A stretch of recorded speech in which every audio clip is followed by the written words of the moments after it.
Ok, pessoal, bem-vindos então à parte 4 da nossa aula, tá certo?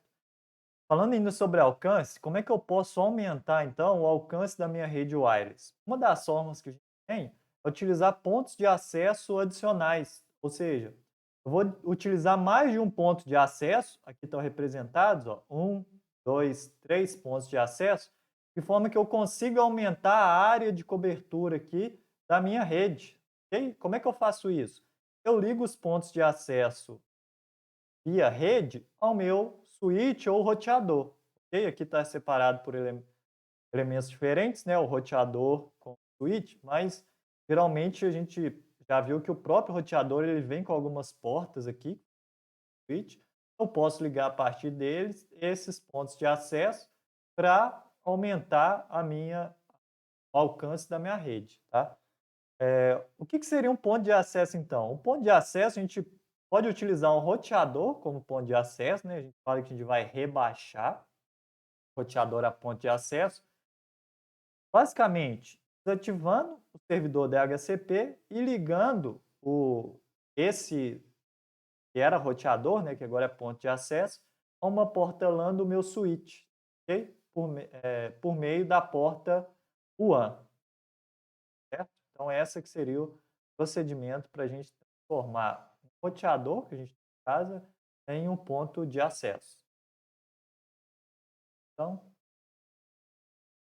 lembrando, né, os pontos de acesso eles devem ter as mesmas quase configurações, né, quase as mesmas configurações. O que deve ser igual? O sistema de encriptação, que a gente vai falar daqui a pouco, a chave de acesso deve ser a mesma, o SSID da rede principal deve ser o mesmo, ok? E também eles devem trabalhar na mesma faixa de endereço. Por quê? Porque à medida que você, por exemplo, está com o seu celular ou notebook e acessando esse ponto de acesso, repare que o SSID, né, o nome da rede é o mesmo desse, que é o mesmo desse, que é o mesmo da rede principal. O sistema de encriptação, que é esse aqui, AES, é o mesmo também. Então, à medida que eu vou andando aqui, deslocando e conectando em diferentes pontos de acesso, eu não vejo, para mim é invisível como usuário, em qual ponto de acesso que eu estou conectado. Por quê? Porque todos têm a mesma configuração. O que a gente pode fazer é configurar os pontos de acesso para operar em diferentes canais, né? Por exemplo, canal 1, 4, 8 e 11. Aqui a gente já estudou sobre canais de comunicação, né? Coloca uma distância, porque eu sei que canais próximos eles têm uma grande interferência um no outro, né? Então eu posso fazer isso para aumentar não só o alcance, trabalhando em diferentes canais, mas diminuindo também a interferência. Outra forma que eu tenho é utilizar repetidores, porque nem sempre é viável eu ligar meu ponto de acesso aqui no roteador por meio de cabo, tá? Nesse caso, a gente vai utilizar repetidores. O que é o repetidor? Repetidor é um equipamento que você vai precisar basicamente só de energia naquele ponto, você não precisa do cabo de rede. Por quê? Ele vai se conectar na sua rede wireless existente, tá? E vai repetir o sinal aqui, que a gente chama de outro lado, né? Então ele pega o sinal e retransmite aquele sinal com uma potência maior ou, né, com o sinal perfeito novamente. Repetidores com apenas um rádio de comunicação, lógico, vai cair a velocidade da sua comunicação pela metade, porque se tem apenas um rádio, em algum determinado momento ele tem que estar escutando a rede de um lado, no outro ele está transmitindo o sinal que ele escutou do outro, né? Então ele meio que escuta de um lado para enviar para o outro. Se o rádio é o mesmo, ele tem que ficar fazendo isso de escutar de um lado e transmitir do outro. Lógico que aí, enquanto ele está escutando, ele não está transmitindo, né? Basicamente, de maneira simplória, né? Pediu a sua velocidade pela metade, certo? A gente tem essas duas opções, ou pontos de acesso adicionais aqui, ligados via rede, ou repetidores. Essa solução aqui é muito comum em casa, né? Se for, por exemplo, por Wi-Fi, a gente vai ver. Tem alguns modelos que ele já vem até com a fonte acoplada, só tem a tomada, você liga ele na tomada, ele está basicamente pronto para ser usado como repetidor. Falando ainda da questão de segurança, né, a gente deve ter bastante atenção no caso de redes wireless, porque aqui a gente está utilizando um meio não guiado, que é o ar. Então eu estou transmitindo sinal em todas as direções. Qualquer dispositivo wireless, então, ele está apto a receber aquela comunicação, ok? A primeira medida de segurança que a gente tem que ter é alterar as configurações padrões de acesso, né? Pelo amor de Deus, não deixa na sua casa ou em qualquer lugar a configuração do roteador lá para você acessar usuário admin 100, 1, 2, 3, 4, porque qualquer um pode entrar na sua rede e modificar ela do jeito que quiser, ok? E as senhas também, elas não devem ter informações conhecidas, certo? Como, por exemplo, aniversário, nome de animal de estimação, time favorito, sequência numérica, como eu acabei de falar, 1, 2, 3, 4, e já ajuda bastante. Uma outra questão que a gente tem em relação à segurança em redes é a autenticação de usuários, né? O que é autenticação? É o processo que permite que o usuário acesse a rede. Geralmente a gente faz isso, a autenticação, quando você tem que fornecer o nome de usuário e senha a uma rede ou um site, isso é um processo de autenticação. Além disso, no caso das redes wireless, a gente tem os sistemas de encriptação. O que é um sistema de encriptação? Ele vai transmitir a mensagem, mas de uma forma embaralhada. Por exemplo, ao invés de ele transmitir o meu nome na forma Márcio, ele vai transmitir uma sequência alfanumérica, por exemplo, AM1WZY, por exemplo, que não tem nada a ver. Como é que eu sei o que está ali por trás? Eu preciso de uma chave de desencriptação que me fala qual que é o código que está relacionado para eu conhecer a mensagem original, que seria o meu nome Márcio, certo?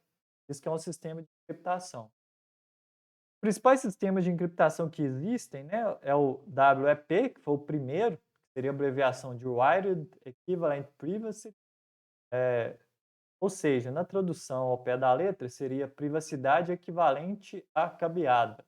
Prometia um nível de segurança igual à rede cabeada. Esse sistema de encriptação ele usava chaves de 64 ou 128 bits, ok? Só que ele tinha um problema. A chave de encriptação era fixa. Então, se você fosse testando todas as possibilidades aqui de chaves, né? Uma hora você ia conseguir encontrar a chave e decifrar a mensagem que estava ali por trás, que tornava esse sistema muito fácil de ser quebrado. E não tinha importância, muita importância, se a chave era de 64 ou 128, já que ela era fixa. Se fosse 128, à medida que você fosse testando, você ia simplesmente testar mais chaves e ia demorar mais, mas a facilidade de quebrar seria a mesma.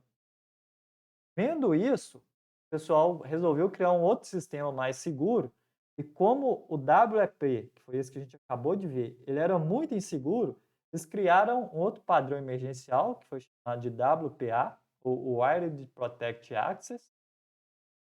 Foi criado como um padrão emergencial em 2003 para substituir o WEP sem que tenhamos mudança de hardware, né? Tivéssemos mudança de hardware. Imagina de repente lá você com o seu roteador funcionando em WEP, eles falam, ó, a gente criou um sistema de encriptação mais seguro, só que você vai ter que mudar o seu roteador porque o hardware seu não é equivalente a esse novo sistema. Fazia sentido, né? Você ter que mudar a rede inteira, a internet inteira. Então esse sistema emergencial ele foi criado basicamente ao invés do desse sistema aqui de chave de 64 ou 128, eles usavam um sistema chamado TKIP, Temporal Key Integrity Protocol, que seria protocolo de integridade de chave temporal, no qual ele vai fazer o quê? Ele vai trocar essa chave periodicamente. Então, mesmo se tentasse ali testar todas as chaves, ela ia mudar. Então, sempre com o tempo ele muda, e já dificulta bastante que a gente faça o que a gente chama de força bruta, né? Testando por um, e você utiliza esse método de força bruta para tentar quebrar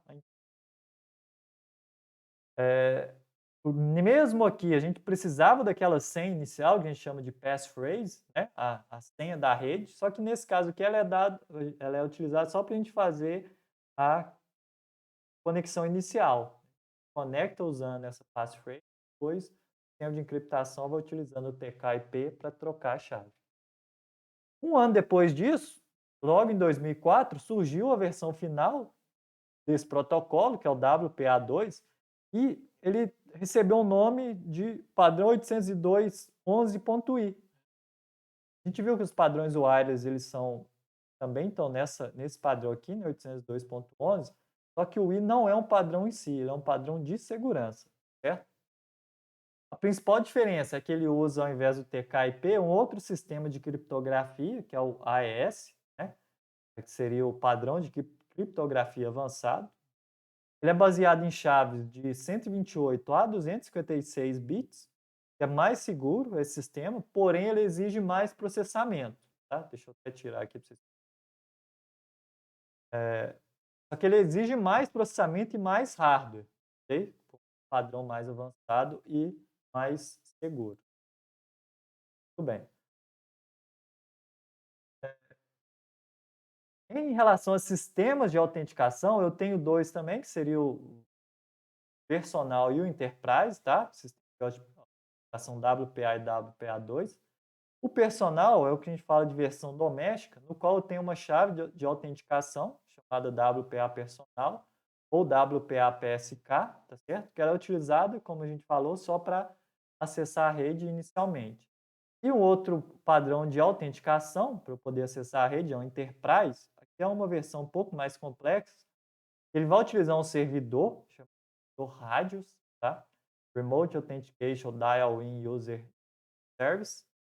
Controla a autenticação. Então agora eu não tenho mais simplesmente uma senha para poder acessar. Eu tenho que fazer a requisição em um servidor, né, que a gente chama servidor Radius, tá?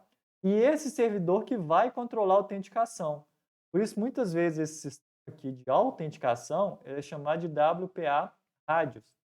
Esse sistema, então, ele vai verificar as credenciais do usuário, ele dá permissão ao ponto de acesso para liberar o acesso ou não. Aqui tem que tomar cuidado, por quê? Porque termos WPA personal, WPA PSK, WPA Enterprise, eles se referem à forma como eu vou autenticar, como eu vou entrar na rede, tá? E WPA e WPA2, eles dizem respeito ao algoritmo de encriptação que eu estou utilizando. Toma cuidado aqui, porque os nomes são parecidos, né? WPA personal, PSK Enterprise, autenticação. WPA e WPA2 é algoritmo de encriptação. Muito bem. Então, continuando aqui as práticas de segurança, né? A gente tem a parte de patches e atualizações, tá certo? Eu vou parar por aqui, na verdade, porque já estamos com 13 vídeos. A gente continua na próxima parte do vídeo, ok? Que eu vou passar um exemplo. É um vídeo muito longo. Até lá.